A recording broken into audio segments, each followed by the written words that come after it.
মৰমৰ ছাত্ৰ-ছাত্ৰীসকল তোমালোকক মোৰ চেনেললৈ স্বাগতম জনাইছো।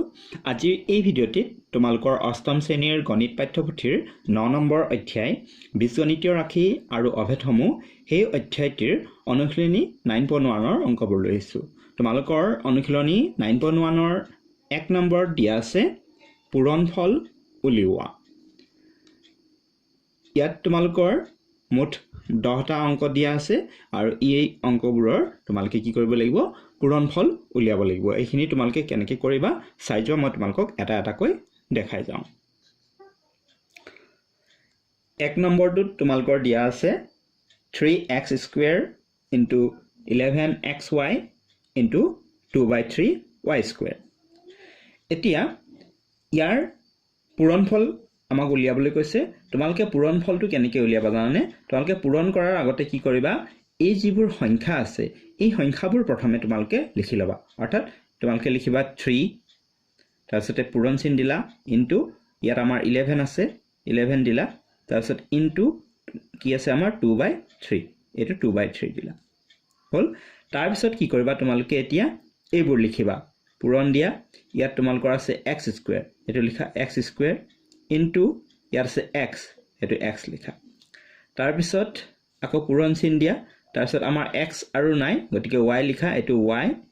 ইনটু এইটো y², এনেকৈ লিখিবা। তাৰপিছত এতিয়া আমি এই সংখ্যাবোৰ চাম। চোৱা, এইটো 3 আৰু এইটো 3 কটা যাব হয়নে? 3 × 3। চ' আমাৰ কি থাকিল সংখ্যা, ইয়াত 2, ইয়াত 11, ইয়াত 1, এইকেইটা পূৰণ কৰি দিয়া। চ' 11 2 গুণ কিমান হ'ব 22 আৰু 22 1 গুণ 22, গতিকে এইটো 22 হ'ব 22 ইনটু আমাৰ ইয়াত চোৱা এই দুটা একেই হৈ আছে নহয়নে, x x, গতিকে আমি ইয়াক কি কৰিম, ইয়াতো x আৰু ইয়াৰ ওপৰত সূচক আছে 2 আৰু ইয়াত আছে 1, একো নাথাকিলে 1 ল'বা। চ' এই দুটা তোমালোকে যোগ কৰি দিবা, 2 একে হ'ব 3, চ' x³ হৈ গ'ল ইনটু ঠিক তেনেকৈ এইটো y, এইটো y, চ' এটা y লিখা, তাৰপিছত এই y ৰ ওপৰত 1 আছে বুলি ধৰিবা সূচক আৰু ইয়াত 2 আছে, চ' এই দুটা যোগ কৰি দিয়া, এইটো কিমান হ'ব 1 2 3 হৈ যাব। চ' ইকুৱেল এইটো লিখা 22, তাৰপিছত এইটো x³ তাৰপিছত এইটো y³। এই পূৰণ চিনবোৰ দিব নালাগে আৰু এইটোৱে হৈছে নিৰ্ণেয় পূৰণফল। এইবাৰ তোমালোকে 2 নম্বৰটো চোৱা। তোমালোকৰ 2 নম্বৰ দিয়া আছে -5x * 3a² * -3ax। চ' ইয়াৰ আমি পূৰণফলটো কেনেকৈ উলিয়াম, আমি প্ৰথমে কি কৰিম, এই যিবোৰ ৰাশি আছে এই ৰাশিবোৰৰ আমি আগৰটোৰ দৰে ইয়াৰ যিবোৰ সাংখ্যিক সহগ আছে সেই সাংখ্যিক সহগবোৰ আমি একেলগে প্ৰথমে লিখি ল'ম। এই ৰাশিটোত সাংখ্যিক সহগ আছে -5, এইটো লিখা। তাৰপিছত এই পূৰণ চিনটো দিয়া, এই ৰাশিটোত সাংখ্যিক সহগ আছে 3, এইটো 3 দিলোঁ ইনটু আৰু ইয়াত আছে -3, এই সাংখ্যিক সহগখিনি আমি লিখি ল'লোঁ। তাৰপিছত আমি কি কৰিম, যিবোৰ একে জাতীয় যিবোৰ উৎপাদক আছে সেই আমি উৎপাদকবোৰ ওচৰা ওচৰিকৈ লিখিম। ইয়াত তোমাৰ আছে x, চ' x দিয়া আৰু ইয়াত আছে x, চ' পূৰণ x দিয়া। তাৰপিছত এইটো হৈ গ'ল আমাৰ, ইয়াত a² আছে, পূৰণ দি পেলাই a² দিয়া, তাৰপিছত পূৰণ দি ইয়াত a এটা আছে, এইটো a দিয়া। এইখিনি পূৰণ কৰা, এই মাইনাছে মাইনাছে পূৰণ কৰিলে প্লাছ হৈ যাব আৰু এই সংখ্যাকেইটা পূৰণ কৰা, 3 3 গুণ 9, 9 5 গুণ 45, চ' 45 লিখিবা। তাৰপিছত এই দুটা চোৱা, পূৰণ দি পেলাই x আৰু x, এইটো কিমান হ'ব x² হ'ব। তাৰমানে ইয়াত সূচক 1 আছে, ইয়াত 1 আছে, এইটো একে একে 2 হৈ গ'ল ইনটু এতিয়া এই দুটা চোৱা, ইয়াত আমাৰ কি হ'ব a³ হ'ব, ইয়াত 2 আছে আৰু ইয়াত 1 আছে, এই দুটা যোগ কৰিলে 2 1 3। তাৰপিছত এতিয়া পূৰণ চিনবোৰ উঠাই দিয়া, চ' 45 তাৰপিছত x² তাৰপিছতে a³ লিখা, এইটো এনেকৈ লিখিব পাৰা, বা 45 লিখি এই a³ আগত লিখি x² পিছত লিখিব পাৰা। এনেকৈ লিখিলে মানে কি হয়, এই যিটো আমাৰ আলফাবেটিকেল অৰ্ডাৰ, অৰ্থাৎ মানে ABCD যেতিয়া লিখোঁ আমাৰ এটো প্ৰথমতে আহে হয়নে, তাৰপিছতে BCD গৈ পেলাই তাৰপিছত xটো পিছত আহে, আমি এই ধৰণে লিখিব পাৰোঁ বা এই ধৰণে থ'লে তোমালোকৰ ভুল নহ'ব। আশা কৰিছোঁ পূৰণফলবোৰ তোমালোকে বুজি পাইছা। এইবাৰ 3 নম্বৰটো চোৱা। তোমালোকৰ 3 নম্বৰত দিয়া আছে -3pq *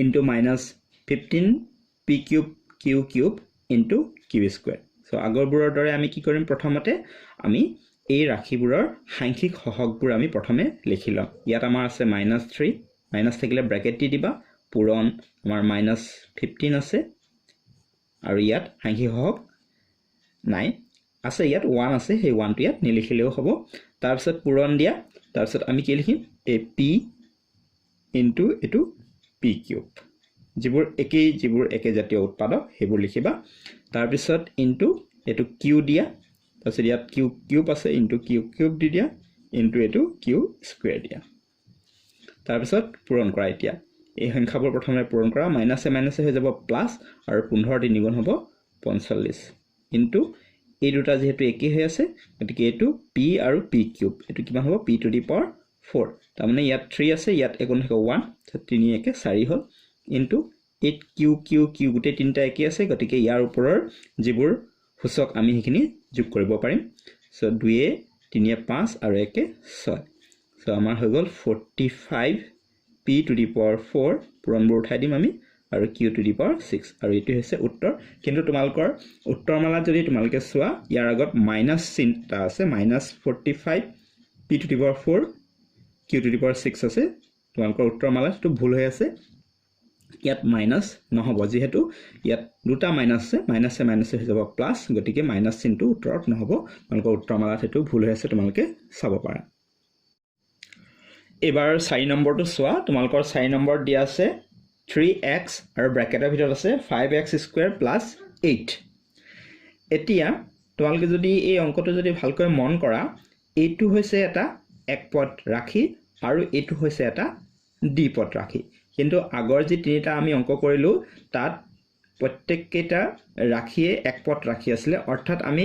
একপদ ৰাখিবোৰৰ মাজত আমি পূৰণ কৰিছিল কিন্তু ইয়াত আমি এটা একপদ ৰাখি পাইছো আৰু এটা দ্বিপদ ৰাখি পাইছো এতিয়া ইহঁতৰ মাজত পূৰণ কৰিব লাগিব তো একেবাৰে সহজ তোমালোকে কেনেকৈ পূৰণ কৰিবা চোৱা প্ৰথমতে কি কৰিবা এই যেটো 3x ব্ৰেকেটৰ বাহিৰত আছে হেতু লিখিবা তাৰ পিছত পূৰণ দিবা পূৰণ দি এই ব্ৰেকেটৰ ভিতৰত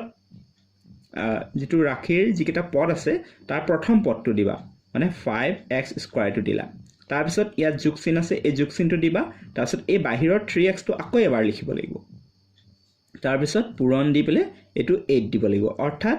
এটো 3x এৰে আমি 5x স্কয়াৰ লগতো পূৰণ কৰিব লাগিব এটো অৰ্থাৎ তাৰ পিছত 3x এৰে আমি এই 8 ৰ লগতো আমি পূৰণ কৰিব লাগিব আৰু ইয়াক কোৱা হয় বিতৰণ বিধি যুগৰ যেটো বিতৰণ বিধি আছিল সেই বিধিটো সো এই ধৰণে কৰি লবা তাৰ পিছত এটা পূৰণ কৰা 3 5 গুণ 15 তাৰ পিছত x আৰু x স্কয়াৰ এটো কিমান হৈ যাব x কিউব হৈ যাব নহয়নে ইয়াত 1 আৰু ইয়াত 2 তো 3 হৈ গল x ৰ সূচকটো তাৰ পিছত এটো প্লাস দিয়া তাৰ পিছত এটো পূৰণ কৰা 8 3 গুণ 24 তাৰ পিছত এটো x এতিয়া সৰি সো এইটোই হৈছে ইয়াৰ নিৰ্ণয় পূৰণফলটো এবাৰ 5 নম্বৰটো চোৱা 4 নম্বৰ অংকটোৰ দৰে 5 নম্বৰটো একেই ব্ৰেকেটৰ বাহিৰত আমাৰ 2/3 y আছে আৰু ব্ৰেকেটৰ ভিতৰত আছে 18y স্কয়াৰ - y আমি এই 4 নম্বৰ অংকটো আমি যেনেকৈ কৰিছিলো তেনেকৈ কৰিম ইয়াতো সমান চিন দিয়াৰ পিছত বাহিৰত যেটো পদ আছে হেতু লিখা অৰ্থাৎ 2/3y ইনটু কি কৰিবা প্ৰথমতে এই পদটো লিখিবা 18y স্কয়াৰ তাৰ পিছত মাইনাস চিনটো দিলা যেনেকৈ আমি ইয়াত প্লাস চিনটো দিছিলো এই 3x টো আমি ইয়াৰ লগতো পূৰণ কৰিছিলো আকৌ 8 ৰ লগতো পূৰণ কৰিছিলো ঠিক তেনেকৈ এইটো আমি 18y স্কয়াৰ লগতো পূৰণ কৰিব লাগিব আকৌ এই y লগতো পূৰণ কৰিব লাগিব এই মাইনাসটো দিলো তাৰ পিছত আকৌ আমি লিখিম 2/3y পূৰণ এটো y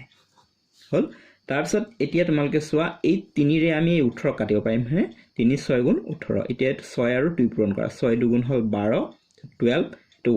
y square to y cube হৈ যাব তাৰ পিছত মাইনাস দিয়া তাৰ পিছত এটো 2/3 to y আৰু y কিমান হ'ব y স্কয়াৰ হ'ব ইয়াত 1 এটো 1 2 হৈ গল সো এটো হৈছে ইয়াৰ নিৰ্ণয় পূৰণফল এবাৰ 6 নম্বৰটো চোৱা আমাৰ বাহিৰত দিয়া আছে -8a কিউব আৰু ব্ৰেকেটৰ ভিতৰত এটো a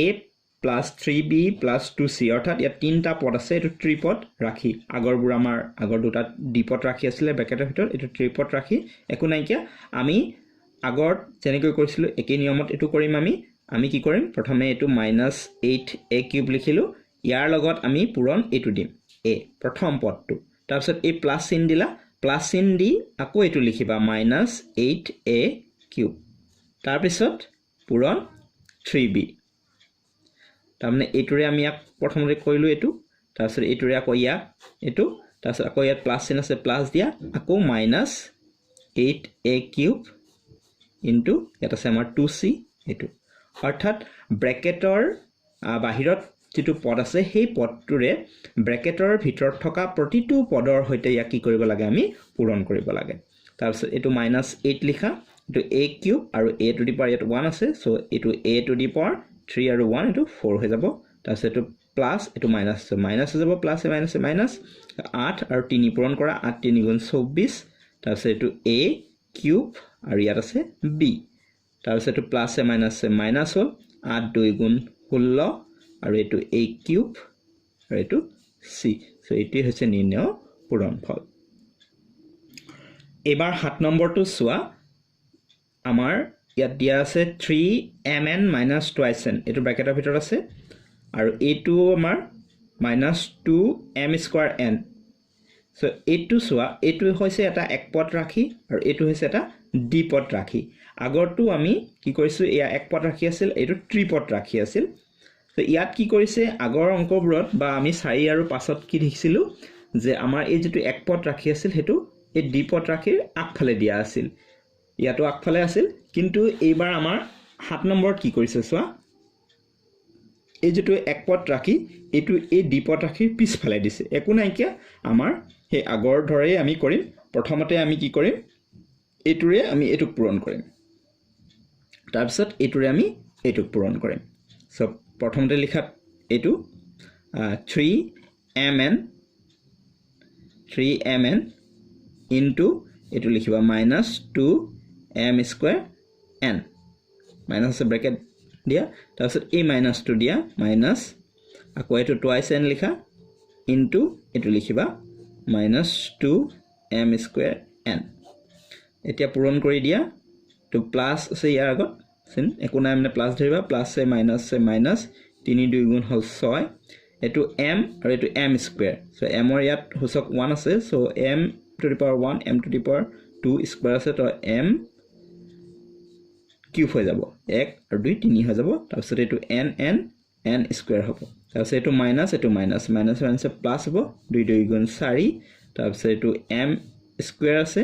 তাৰপিছত এটো n আৰু n to n স্কয়াৰ হ'ব। সো এই ধৰণে কৰিবা তোমালোকে, আশা কৰিছো বুজি পাইছা। নহলে তোমালোকে এইটো এই ধৰণে কৰি ল'ব পাৰা, এইটো আগফালে লৈ ল'ব পাৰা, তোমালোকে 7 নম্বৰটো এই ধৰণেও কৰিব পাৰা। ধৰা এইটো আগত লৈ ল'বা -2m²n, এইটো আগত লৈ ল'লা যদি অসুবিধা পোৱা, তাৰপিছত এইটো লিখি ল'বা 3mn - twice n। সো আগৰ আমাৰ 4 আৰু 5 নম্বৰৰ দৰে এইটো হৈ গ'ল, হয়নে? তো এতিয়া আমি কি কৰিম, এইটো আৰু এইটো লিখিম। প্ৰথমতে এইটো ইয়াক পূৰণ কৰিম -2m²n ইনটু এইটো 3mn, তাৰপিছত এই মাইনাসটো দিলা, তাৰপিছত এইটোৰে আকৌ ইয়াক যেহেতু হ'ব পূৰণ, এইটো দিয়া -2m²n ইনটু এইটো 2n, সো আগৰটোৰ দৰে 4 আৰু 5টোৰ দৰে। সো এইটো পূৰণ কৰা, মাইনাস এ প্লাস এ মাইনাস 2 3 গুণ 6, তাৰপিছত m², এইটো m কিউব হৈ যাব, আৰু এইটো n স্কয়াৰ হ'ব, মাইনাস এ প্লাস 2 2 গুণ 4, তাৰপিছত আমাৰ আছে m² আৰু n হ'ব n স্কয়াৰ। আমাৰ উত্তৰ একেই ওলাব। সো ইয়াত আমাৰ উত্তৰ -6m³ n² plus 4m² n² পাইছিলো, ইয়াতই আমাৰ একেই উত্তৰ ওলাইছে। তোমালোকে যদি এনেকৈ অসুবিধা পোৱা, যদি এক পদ ৰাখিটো পিছফালে থাকিলে অসুবিধা পোৱা, তেন্তে তোমালোকে এনেকৈ আগফালে লৈ কৰিব পাৰা, উত্তৰ একেই ওলাব। আশা কৰিছো বুজি পাইছা। এবাৰ 8 নম্বৰটো চোৱা, এইটো এটা ত্ৰিপদ ৰাখি আৰু এক পদ ৰাখিটো পিছফালে দিছে, একো নাই কিয়া আমি আগফালে আছে বুলি আমি ভাবি লৈ কৰি ল'ব পাৰো। সো আমি প্ৰথমতে লিখো বলা এইটো 11x, এইটো লিখিলো, এইটো আমি প্ৰথমতে ইয়াৰ লগত পূৰণ কৰিম, সো ইনটু 9x², তাৰপিছত প্লাস চিন আছে প্লাস দিয়া, আকৌ 11x লিখা ইনটু এবাৰ আমি এইটো দিম 4x, এইটোৰে ইয়াক পূৰণ কৰিলো, তাৰপিছত প্লাস দিয়া, আকৌ 11x লিখা ইনটু এই 3টো দিয়া, তাৰমানে এই 11x ৰে আমি প্ৰথমে 9x স্কয়াৰ লগত পূৰণ কৰিলো 11x ৰে আমি 4x লগত পূৰণ কৰিলো আকৌ 11x ৰে আমি 3 লগত পূৰণ কৰিলো এটা খিনি পূৰণ কৰি দিয়া 11 9 গুণ 99 এটো x স্কয়াৰ x কিউব হৈ যাব প্লাস 11 4 গুণ 44 x স্কয়াৰ হ'ব প্লাস 11 3 গুণ 33 আৰু এটো x সো এটো হৈছে ইয়াৰ পূৰণফল এবাৰ 9 নম্বৰটো সোৱা 9 নম্বৰটো হে 8 নম্বৰ নিচিনা একেই ইয়াত ব্ৰ্যাকেটৰ ভিতৰত এটো ত্ৰিপদ ৰাখি আৰু এটো এটা এক পদ ৰাখি প্ৰথমে আমি এটো ইয়াৰ লগত পূৰণ কৰিম তাৰপিছত ইয়াৰ লগত তাৰপিছত ইয়াৰ লগত হয়নে সো প্ৰথমে লিখা -7b স্কয়াৰ ব্ৰ্যাকেট মাইনাস আছে গতিকে ব্ৰ্যাকেট দি লবা পূৰণ এটো আমি প্ৰথম ইয়াক কৰিম গতিকে 20a স্কয়াৰ তাৰপিছত ইয়াত মাইনাস আছে মাইনাস দিলা আকৌ এই পদটো লিখা -7b স্কয়াৰ দিলা ইনটু এবাৰ আমি এটো দিম 3b স্কয়াৰ তাৰপিছত ইয়াত প্লাস আছে প্লাস দিয়া আকৌ এই পদটো লিখা -7b স্কয়াৰ ব্ৰ্যাকেট দিয়া ইনটু ইয়াত আছে আমাৰ ab সো এটো ab দিলু এতিয়াখিনি পূৰণ কৰা মাইনাস এ প্লাস এ মাইনাস আৰু এটো 2 7 গুণ 14 এই শূন্যটো আছে শূন্য মানে 140 হল তাৰপিছত এটো ইয়াত a স্কয়াৰ আছে এটো আগত লিখা তাৰপিছত b স্কয়াৰ দিয়া তাৰপিছত এটো মাইনাস এ প্লাস হৈ গল 7 3 গুণ 21 এটো b square b to the power 4 হ'ব প্লাস এ মাইনাস এটো 7 দিয়া এটো আমাৰ a এটো b স্কয়াৰ আৰু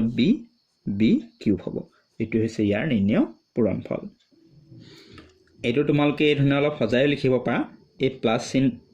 যেটো আছে পদটো এটো আগত লিখিব পাৰা অৰ্থাৎ 21 b টু দি পাৱাৰ 4 তাৰপিছত এটো লিখি দিয়া -7 ab কিউব তাৰপিছত এটো লিখি দিয়া -140 a square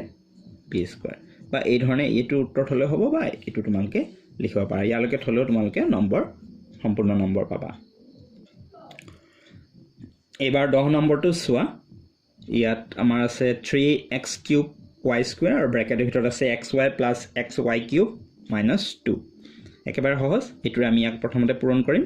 so 3x cube y square into a xy লিখা তাৰপিছত এই প্লাস চিনটো দিয়া তাৰপিছত আকৌ এই পদটো লিখা 3x কিউব y স্কয়াৰ ইয়াৰ এটোৰে এবাৰ ইয়াক লগত পূৰণ কৰিম গতিকে এটো লিখা ইনটু xy কিউব তাৰপিছত মাইনাস দিয়া আকৌ এই পদটো লিখা 3x কিউব y স্কয়াৰ এটোৰে আমি ইয়াৰ লগত পূৰণ কৰিম ইনটু 2 সো এতিয়া পূৰণ কৰি দিয়া তো 3x কিউব আৰু এটো x কিমান হ'ব x টু দি পাৱাৰ 4 আৰু এটো y স্কয়াৰ y কিউব হ'ব তাৰপিছত এটো প্লাস 3 ইয়াত x কিউব এটো x so x to the power 4 হ'ব y square y cube so y to the power আমাৰ কিমান হ'ব 3 2 5 হৈ যাব তাৰপিছত -3 2 গুণ 6 আৰু ইয়াত আছে আমাৰ x cube y square so এটো হৈছে ইয়াৰ আনসাৰ আশা কৰিছো তোমালোকে 1 নম্বৰ গোটেইটা অংক বুজি পালা ইয়াৰ পিছত যিখিনি থাকি গল 2 3 আৰু 4 ইয়াৰ নেক্সট ভিডিও তোমালোকৰ বাবে লৈ আহিম আৰু আজি ভিডিওটো কেনে পালা ভাল লাগিলে লাইক এটা কৰি দিয়া শেয়াৰ কৰা তোমালোকৰ বন্ধু বান্ধৱীৰ মাজত আৰু মোৰ চেনেলটো যদি প্ৰথম আহিছা তেন্তে চেনেলটো সাবস্ক্ৰাইব কৰি ৰাখিবা যাতে আগলৈ এনেকুৱা ধৰণৰ ভিডিও মই পাই থাকা